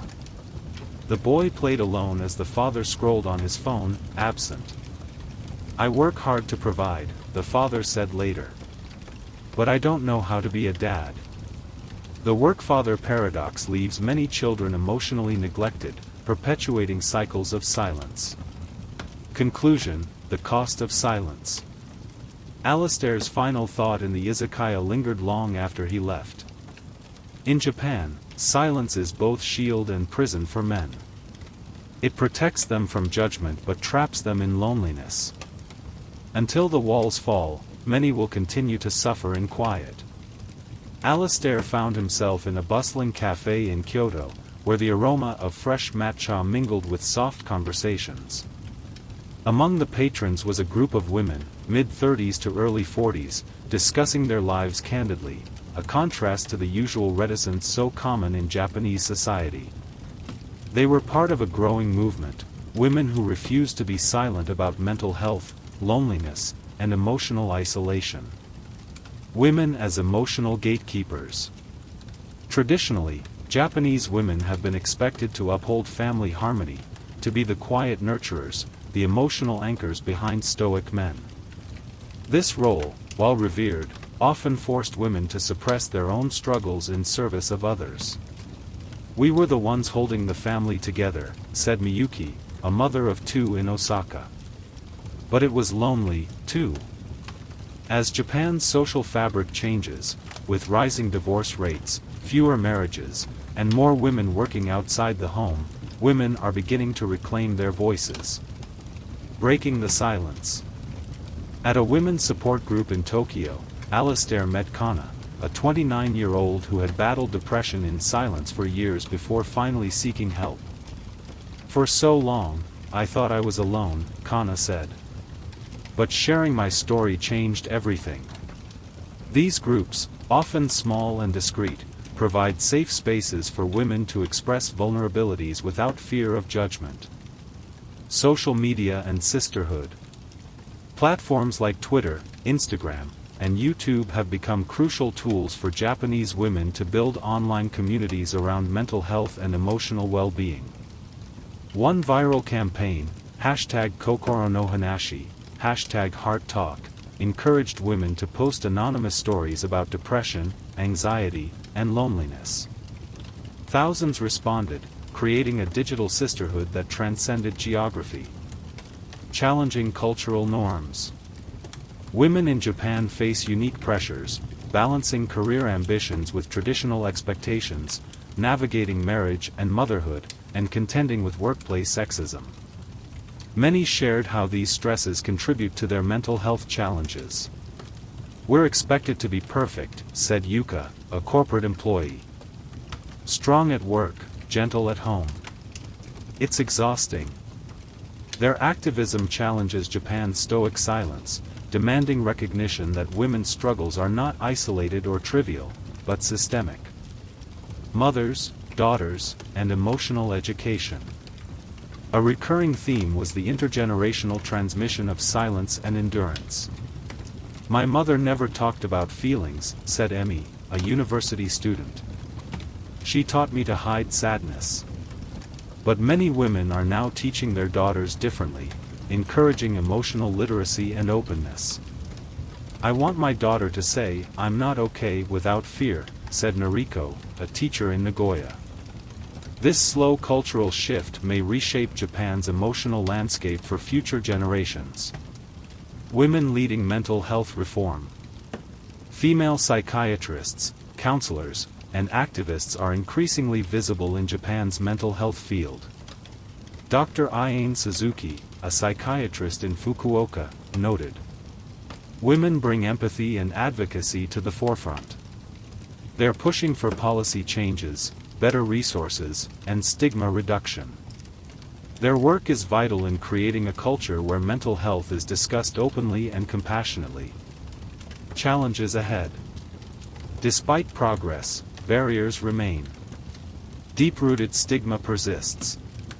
Workplace harassment silences many women. Traditional gender roles continue to constrain expression. Yet, the determination of women to break silence offers hope. Closing reflection. As Alistair left Kyoto, he reflected on the women he met, their strength, resilience, and courage. In a society where silence is often golden, these women are choosing to speak, not just for themselves, but for the nation. In a small village nestled beneath the shadow of Mount Fuji, Alistair witnessed an ancient festival come alive. Lanterns flickered against the night sky as villagers gathered, their faces glowing with reverence and joy. The rhythmic beat of taiko drums echoed through the air, weaving a tapestry of sound that seemed to stitch together generations. Here was something profound, a glimpse of connection in a society frayed by isolation. The power of ritual. Japanese culture has long relied on ritual and community to create belonging. Festivals, matsuri, tea ceremonies, shinoyu, and seasonal traditions form the backbone of social cohesion. Rituals bind us, explained Kenji, a local Shinto priest. They remind us we are part of something larger than ourselves. These shared moments offer respite from daily loneliness, reaffirming identity and collective purpose. Shrinking communities. But as urbanization accelerates and demographics shift, traditional communities are dissolving. Young people migrate to cities, leaving rural areas hollowed out. Neighborhood bonds weaken, and local rituals often see dwindling participation. In Alistair's visit to a once thriving town in Akita, he found abandoned homes and closed shrines. The local omatsuri was now a pale shadow of its former self. "Without people, the spirits grow restless," said Mika, a shrine caretaker. And so do we. The return to micro-communities. In response, many Japanese are forming new, smaller communities, both physical and virtual. Co-living spaces in Tokyo bring together strangers seeking companionship. Hobby groups, language cafes, and art collectives offer spaces for authentic interaction. Online forums and social media foster micro-communities centered around shared interests or support, filling gaps left by traditional social structures. The tea ceremony, a moment of presence. Alistair joined a tea ceremony hosted by Sachiko, a master of shinoyu. The deliberate, precise movements, the silence between words, the shared appreciation of simple beauty, all created an intimate, almost sacred space. In the tea room, Sachiko said, we practice connection through mindfulness. It's a way to be truly present with others, even strangers. This mindfulness contrasts sharply with the hyperactivity of modern life, offering a path to emotional grounding. Festivals as social glue. Matsuri remain vital in urban areas too, drawing crowds who seek to reconnect with culture and each other. At the Gion Matsuri in Kyoto, Alistair observed diverse groups, families, students, tourists, united by celebration. For one night, said a participant, we forget our loneliness. Yet, these festivals also highlight exclusion. Some minorities and newcomers find participation difficult due to social or linguistic barriers. The paradox of connection. Despite these communal efforts, many Japanese report feeling alienated even in crowds. The social expectations of formality and indirectness often inhibit genuine intimacy. "We come together," said Kenji, "but our hearts may remain distant." This paradox reflects broader societal tensions between public harmony and private isolation. Spirituality and emotional solace. Many turn to spirituality, Shinto, Buddhism, or New Age practices, to find comfort. Temples and shrines offer quiet spaces for reflection and ritual, helping individuals cope with loneliness and existential anxiety. The role of volunteerism. Volunteer groups, especially those helping the elderly or disabled, create pockets of meaningful connection. Alistair met Haruka, a volunteer who organizes neighborhood events for isolated seniors. "Sometimes, just a visit or a chat can save a life," she said. Such grassroots efforts highlight the power of human connection at its most basic. Conclusion: threads of hope. While Japan's mental isolation is vast, its cultural fabric is woven with threads of resilience, rituals, communities, and shared moments that offer glimmers of connection. In every festival, every tea ceremony, every volunteer visit, Alistair reflected, there is a hope that no one will truly be alone. In a dimly lit room in Akihabara, Tokyo's famed electronics district, Alistair observed dozens of young people engrossed in screens, some gaming, others chatting on forums or scrolling endlessly. The glow illuminated faces both joyful and vacant, connected yet profoundly isolated. Japan's love affair with technology is complex. It offers escape and connection, but also deepens the chasms of loneliness. The digital sanctuary of the isolated. For many hikikomori and socially anxious individuals, online platforms provide a lifeline. Through avatars and anonymous usernames, they explore identities without judgment. Alistair spoke with Riku, a 28-year-old who had withdrawn from society but found community in an online gaming guild. "I don't have to speak face-to-face," Riku explained. "Here, I'm accepted." These digital spaces enable fragile social interactions impossible in the offline world. Virtual reality and emotional connection. Innovations in virtual reality, VR, and augmented reality, AR, promise immersive experiences. Japanese companies are pioneering social VR platforms where users can gather, attend concerts, or even hold virtual tea ceremonies. For those physically isolated, these technologies offer simulated presence, blurring boundaries between real and virtual. The double-edged sword. Yet, reliance on technology carries risks. Excessive screen time exacerbates physical health problems and can entrench withdrawal. "I spend hours online," said Naoko, a university student. "But sometimes it feels like a prison." Moreover, online interactions can lack depth, fostering superficial connections that do little to alleviate loneliness. The rise of virtual companions. Japan's unique blend of technology and culture has birthed virtual companions, AI-driven robots, digital pets, and chatbots designed to provide comfort. Products like Pepper and Loveit are marketed as emotional support devices. Alistair met a family in Osaka who owned a Loveit robot. The elderly grandmother spoke softly. "It's not a person," she said, "but it makes the house feel less empty." While promising, such technology raises ethical questions about substituting human connection. Online communities and social activism. Technology also enables marginalized groups to organize and advocate. LGBTQ+ forums, mental health chat groups, and survivor networks thrive online, offering visibility and solidarity. "Without the internet," said Mika, an activist, "I'd feel invisible." The perils of cyberbullying and isolation. But the digital world mirrors society's darker aspects. Cyberbullying, harassment, and toxic online cultures disproportionately affect vulnerable youth, pushing some further into isolation. Government and corporate responses. Recognizing technology's role, Japan's government funds programs integrating digital tools into mental health care. Companies experiment with apps offering counseling and mindfulness. However, access disparities remain, and technology cannot replace human empathy. Balancing connection and reality. Alastair's closing reflection captured this tension. In Japan, technology is both a bridge over isolation and a barrier to true intimacy. The challenge is finding balance, to harness innovation without losing humanity.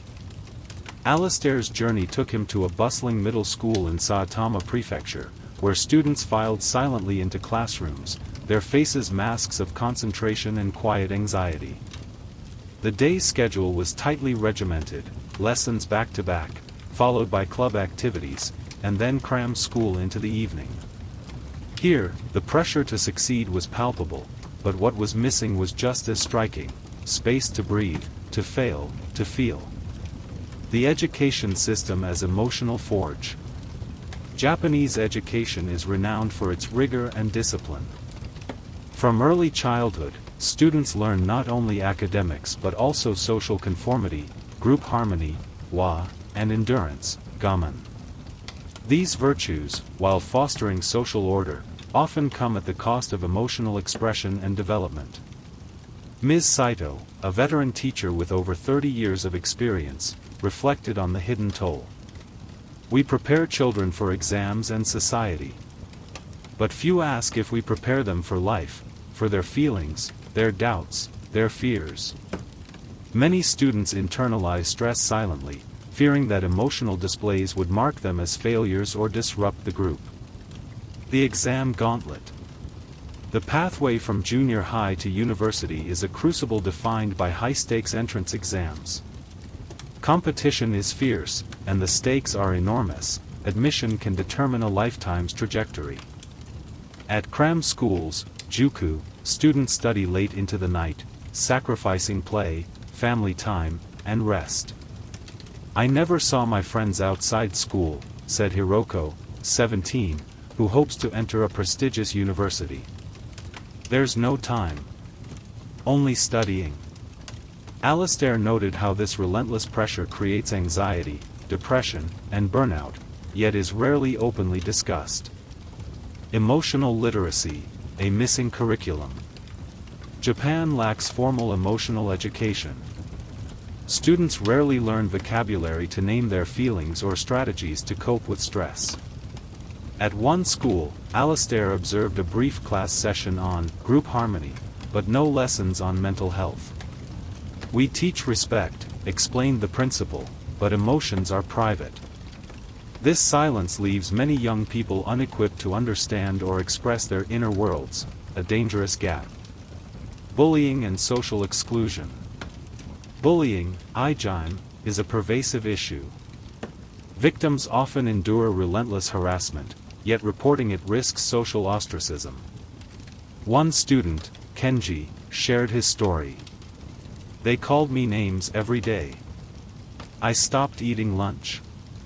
I thought maybe if I disappeared, it would stop. Schools often respond with silence or minimal intervention, prioritizing reputation over student welfare. The club culture.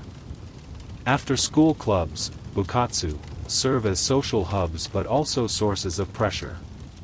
Strict hierarchies, intense training, and expectations to conform can both forge camaraderie and exacerbate stress. I love my club, said Yumi, a volleyball player, but sometimes I feel trapped. Parental expectations and generational gaps. Parents often push children toward academic success, viewing it as a pathway out of hardship. Yet generational differences mean many parents lack tools to support children emotionally. My mother says, just study harder, said student Akira. But that doesn't help when I'm sad. Teachers as emotional gatekeepers.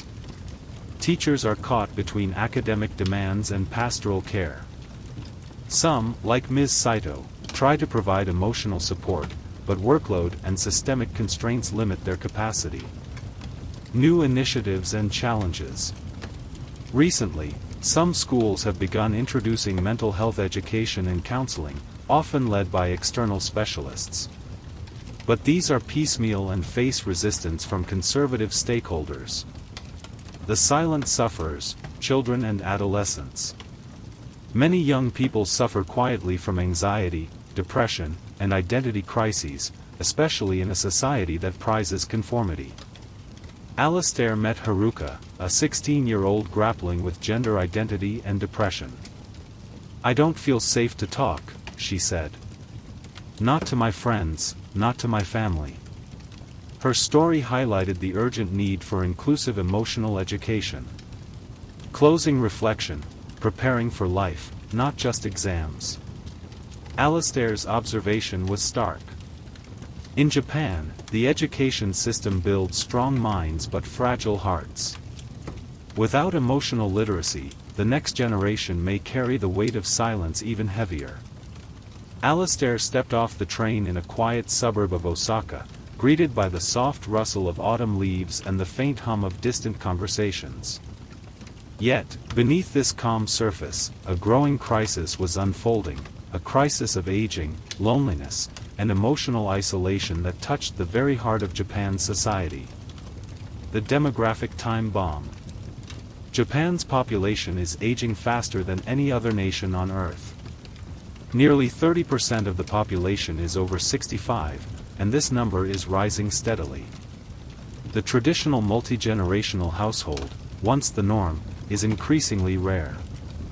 Many elderly now live alone, disconnected from children who have moved to cities or abroad. Alastair visited Mr. Tanaka, an 82-year-old retired factory worker living alone in a small apartment. His daily routine was painfully simple: wake, eat, watch television, sleep. "My wife passed 10 years ago," Tanaka said softly. "My children have their own lives. I see them once a year, if I'm lucky." Kodakushi, death in solitude. The phenomenon of kodakushi, lonely death, is a haunting reality. Thousands of elderly people die alone each year, sometimes undiscovered for weeks. Local governments struggle to identify and assist isolated seniors. "These are hidden deaths," said social worker Miyako, "silent tragedies no one wants to see." Alastair attended a community meeting aimed at combating kodakushi, where volunteers shared stories of lonely elders they'd helped. The emotional weight of isolation. Social isolation for the elderly is more than physical, it's profoundly emotional. Many experience chronic loneliness, depression and anxiety, feelings of uselessness and despair. "I feel invisible," Mr. Tanaka confessed. "Like I'm a ghost in my own life." The shrinking support network. Japan's social safety nets, while extensive, struggle under the weight of demographic change. Traditional support from family is waning. Government programs offer help but cannot replace human connection. Senior daycare centers, a lifeline. In a small community center, Alastair observed a senior daycare program. Elderly participants engaged in calligraphy, singing, and light exercise. "This is more than just care," said coordinator Fumiko. "It's a place to belong." Such centers provide crucial social interaction, but access is limited and many seniors remain isolated at home. Technology and the elderly. Some elderly have embraced technology, smartphones, tablets, and robots, to connect with family or combat loneliness. Alastair met Mrs. Saito, who uses video calls daily. "I see my grandchildren's faces," she said, smiling. "It helps." But for many, digital literacy is a barrier. Changing cultural norms on aging. The respect for elders, kiro, remains a strong cultural ideal, yet the realities of modern life complicate this. Younger generations juggle work and nuclear family demands, often with little time to care for aging parents. Stories of resilience. Amid the isolation, Alastair found stories of resilience and adaptation. Mr. Tanaka attends a local reading club, and volunteers at a neighborhood garden. "I may be old," he said, "but I still have something to give." Policy and community responses. The government has launched initiatives to combat elder isolation, including increased funding for community programs and volunteer outreach. Still, the scale of the problem demands new models of care and connection. Conclusion: facing an isolated future. Alastair reflected on the poignant paradox. Japan's elders built the nation. Now, many face their final years alone. The challenge is not just to extend life, but to enrich it with meaning and connection. Alastair stood atop the observation deck of the Mori Tower in Roppongi Hills, Tokyo, gazing out over a sprawling cityscape, an endless sea of concrete, glass, and neon lights stretching into the horizon. Beneath the dazzling surface of this bustling metropolis lay a paradox: millions of people living physically close yet emotionally distant. In Japan's dense urban environments, the very design of cities often compounds the mental isolation experienced by its inhabitants. The high-rise conundrum. Tokyo and other major Japanese cities have evolved upward, with high-rise apartment complexes designed to accommodate growing populations. These vertical neighborhoods offer efficiency and convenience, but they often lack the intimate social fabric found in traditional low-rise communities. In these buildings, explained urban planner Naoko Fujimoto, people rarely know their neighbors. Elevators are silent chambers, hallways echo with footsteps but few voices. Many residents experience what has been termed the loneliness of high-rise living, where neighbors might pass each other day after day without exchange. The shrinking public sphere. Public spaces, parks, plazas, and community centers serve as vital places for spontaneous social interaction. However, Japan's urban landscape is often dominated by private or commercial spaces rather than accessible, inclusive commons. There are places to shop, but few places to just be, said sociologist Kenji Yamamoto. This limits opportunities for casual encounters that build connection. Alastair visited Shinjuku Gyoen, a sprawling urban park, where families and friends gather on weekends. Yet, even here, many individuals came alone, absorbed in smartphones or headphones, creating an atmosphere of solitary togetherness. Micro-apartments and spatial constraints. The high cost of urban real estate means many live in extremely small apartments, sometimes less than 20 square meters, limiting space for hosting guests or engaging in communal activities. "My apartment is my entire world," said Miyu, a 27-year-old office worker. "It's cozy, but also isolating." This physical confinement can exacerbate feelings of claustrophobia and disconnect, especially for those without strong social networks. The role of neighborhood associations, konaikai. Traditionally, konaikai, local neighborhood associations, have played a central role in fostering community ties through events, festivals, and mutual aid. Yet, in many urban areas, participation has dwindled due to busy lifestyles and lack of interest. "Without active konaikai," said community organizer Shigeru, "the social glue weakens." This decline reduces opportunities for social engagement and collective responsibility. Public transportation, connecting or isolating? Japan's world-renowned public transportation system moves millions daily, yet the experience can be isolating. During rush hours, crowded trains force physical closeness but social distance. People avoid eye contact, bury themselves in screens, and retreat into silence. "It's a paradox," Alastair noted. "We are pressed together physically but shut off emotionally." Urban noise and sensory overload. The cacophony of city life, sirens, announcements, crowds, can be overwhelming. For some, this sensory barrage leads to withdrawal and avoidance behaviors. Urban psychologist Aya Nakamura explained. People develop coping mechanisms like noise-canceling headphones or retreating into private spaces, further fragmenting social bonds. Suburban sprawl and commuting fatigue. Many workers live in suburban areas, commuting hours daily. This leaves little time or energy for social activities, family, or self-care. "I leave home at 7 a.m. and return at 9 p.m., said Taro, a salaryman. "By then, I just want to sleep." The spatial separation between home and work creates a physical and emotional divide, deepening isolation. Community design innovations. Some cities are experimenting with urban designs aimed at promoting social interaction. Shared gardens and rooftop farms. Co-housing communities with communal spaces. Pedestrian-friendly streets that encourage walking and chance meetings. Alastair toured a co-housing complex in Yokohama, where residents shared kitchens, workshops, and gardens, fostering a sense of belonging. Technology in urban spaces. Smart city initiatives integrate technology to enhance safety and convenience, but risk prioritizing efficiency over human connection. Smart lights and sensors can't replace a smile or a neighbor's greeting, cautioned Naoko Fujimoto. The challenge of balancing privacy and community. Japanese culture highly values privacy and personal space, sometimes at odds with fostering close community ties.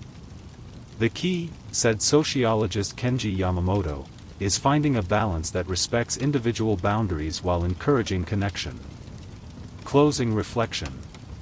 From towering skyscrapers to cramped apartments, Japan's urban design shapes not just physical landscapes but emotional realities. Isolation is written into the city's architecture, Alastair mused, but through thoughtful design and community effort, these spaces can become places of connection. Alastair arrived at a sprawling corporate headquarters in Marunouchi, Tokyo's financial district. The building's sleek glass facade reflected the morning sun, a symbol of modernity and prosperity.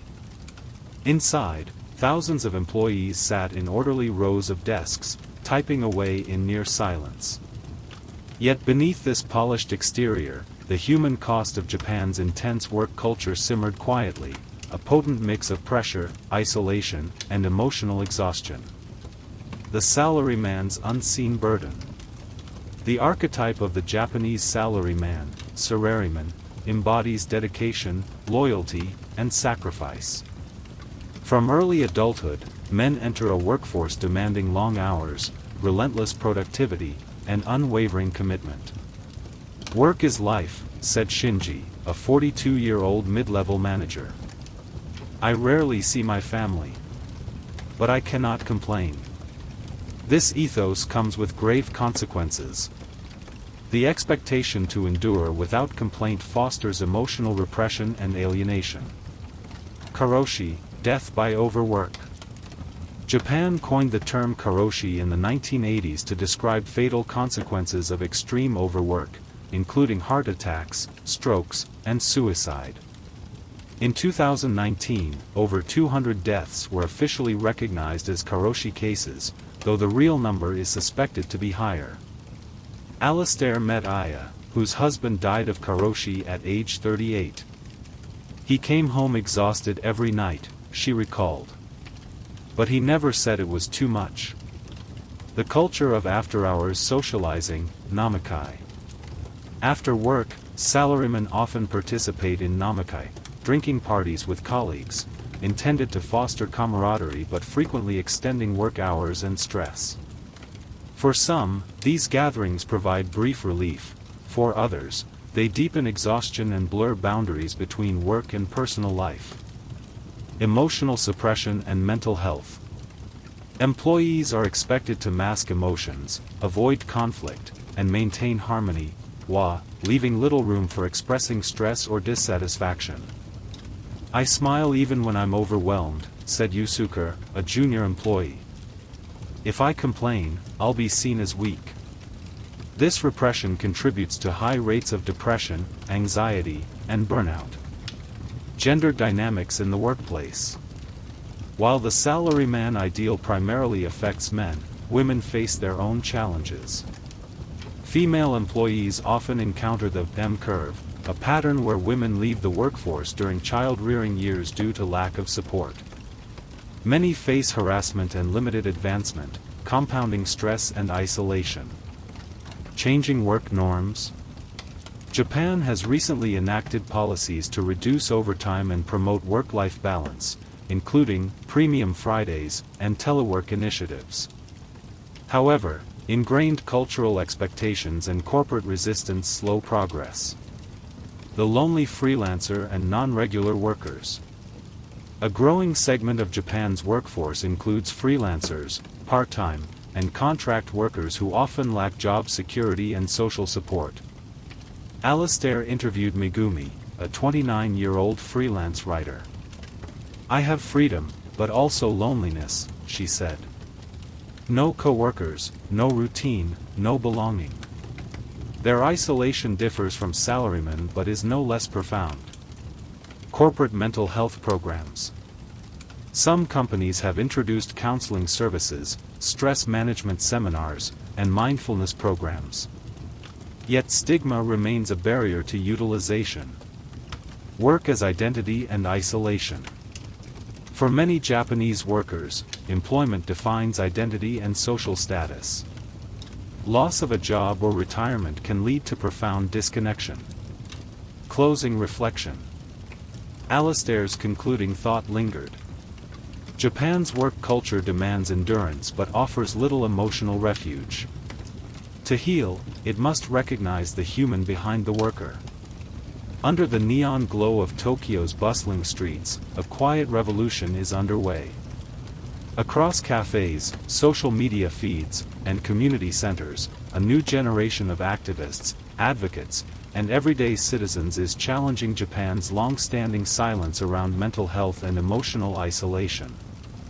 Alistair found himself drawn into these efforts, witnessing firsthand the growing movement to reshape cultural narratives and break down stigma. The historical silence and stigma. For decades, mental health in Japan was shrouded in taboo. Words like seishin, spirit, and kokoro, heart/mind, were treated with reverence but rarely examined openly when it came to illness. Seeking help was often equated with shame or weakness. "You don't bring your problems outside the family," explained Naomi, a social worker in Osaka. It was seen as a personal failure. This stigma fueled isolation and prevented many from accessing treatment. Grassroots activism emerges. In the early 2000s, grassroots mental health advocacy began to gain momentum. Groups like TEL, Tokyo English Lifeline, started providing counseling hotlines and community outreach, particularly for foreigners but increasingly for Japanese nationals. Alistair attended a TEL workshop where volunteers shared stories of saving lives by simply listening. Youth-led movements. Young activists have harnessed social media platforms to foster dialogue about mental health. Hashtags like #MentalHealthJapan and #KokoroNoHanashi have sparked viral conversations. "We want to normalize talking about depression and anxiety," said Haruka, a university student and organizer of mental health meetups. "It's about saying, you're not alone." Celebrity voices and media. Increasingly, Japanese celebrities and public figures are speaking out about their struggles, helping to destigmatize mental illness. TV programs, documentaries, and manga now explore themes of mental health more openly. Policy changes and government initiatives. The Japanese government has recognized the crisis and introduced mental health reforms, including expanded counseling services, suicide prevention programs, workplace mental health guidelines. Yet, implementation remains uneven. Challenges in rural and elderly populations. Rural areas and the elderly often remain underserved due to limited resources and entrenched attitudes. Alistair visited a rural clinic in Nagano, where nurses struggled to address widespread depression in isolated seniors. Collaborative approaches, integrating traditional and modern care. Some practitioners integrate traditional practices like mindfulness, meditation, and community rituals with modern psychotherapy to reach broader audiences. "We respect cultural roots," said Dr. Miyazaki, a clinical psychologist, while providing new tools for healing.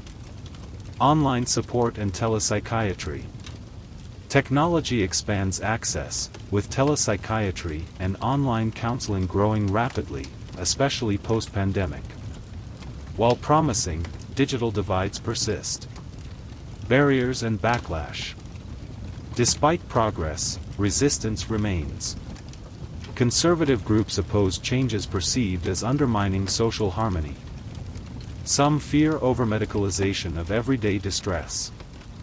Vision for the future. Alastair met with activists envisioning a Japan where mental health is openly discussed, supported, and integrated into daily life.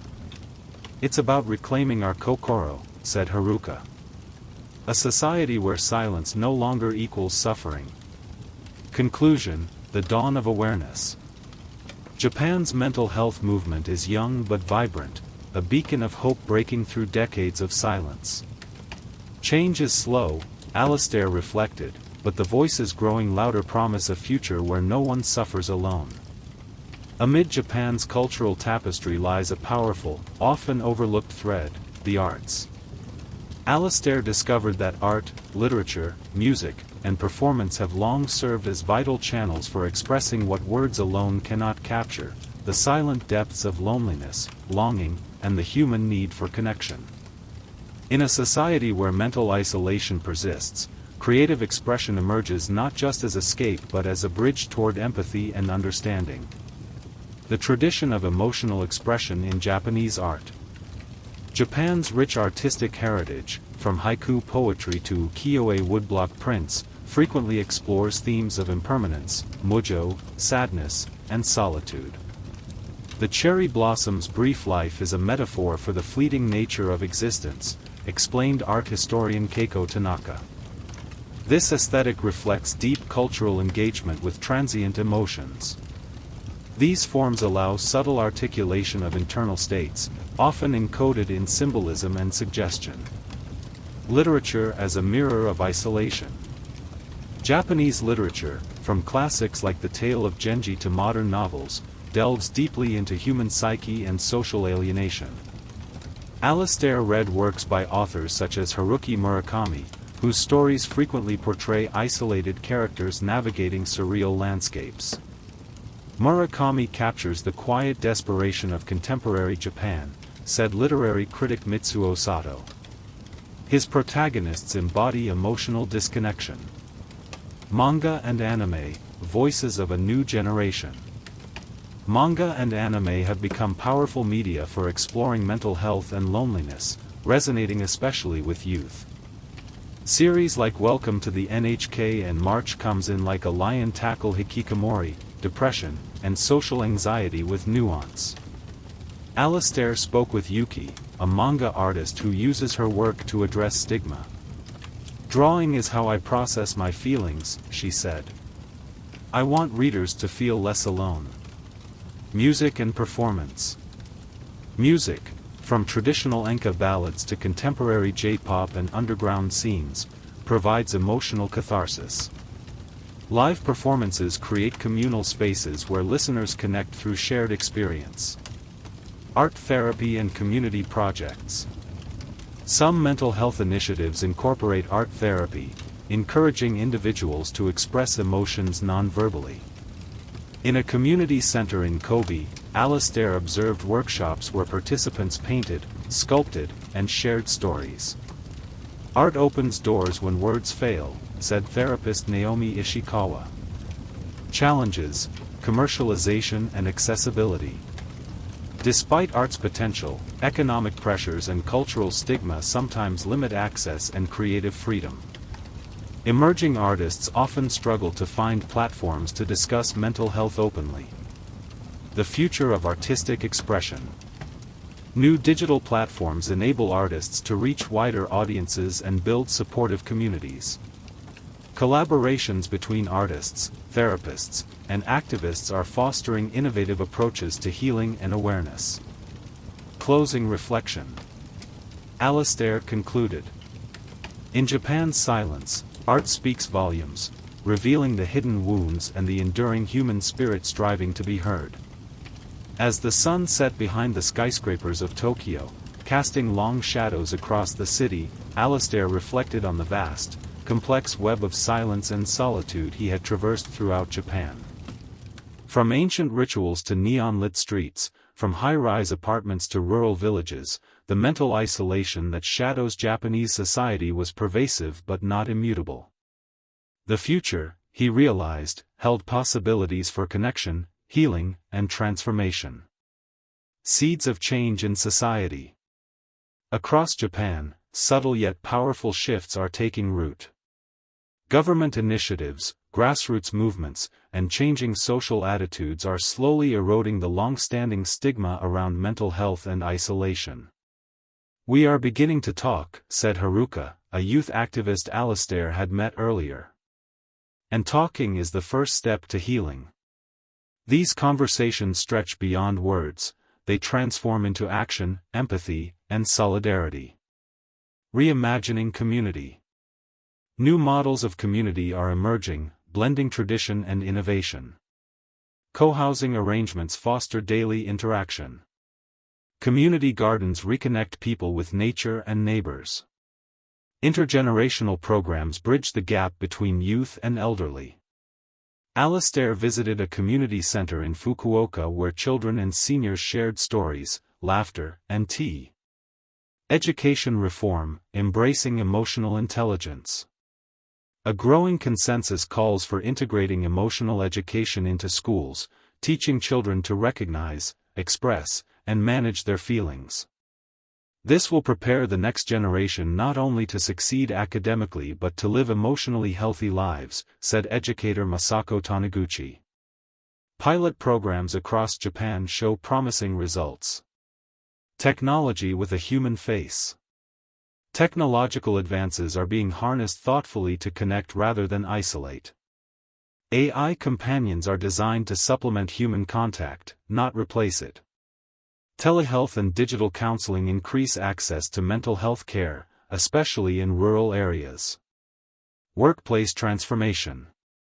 Corporate culture slowly shifts toward valuing work-life balance, employee well-being, and mental health support. Companies experiment with flexible hours, remote work, and wellness programs. Art and expression as healing. Creative expression continues to offer pathways for connection and understanding. Art therapy programs expand, and mental health themes become more prevalent in popular culture. The challenge of inclusion. Ensuring marginalized groups, immigrants, LGBTQ+ individuals, disabled people, are included in the conversation remains crucial. Alastair's final reflection. As his journey concluded, Alastair sat quietly in a quiet temple garden, feeling the gentle weight of centuries and the fragile hope of the present. Japan's silence is deep, he thought, but within it, voices rise, voices of courage, change, and connection. The path ahead is long, but not lonely.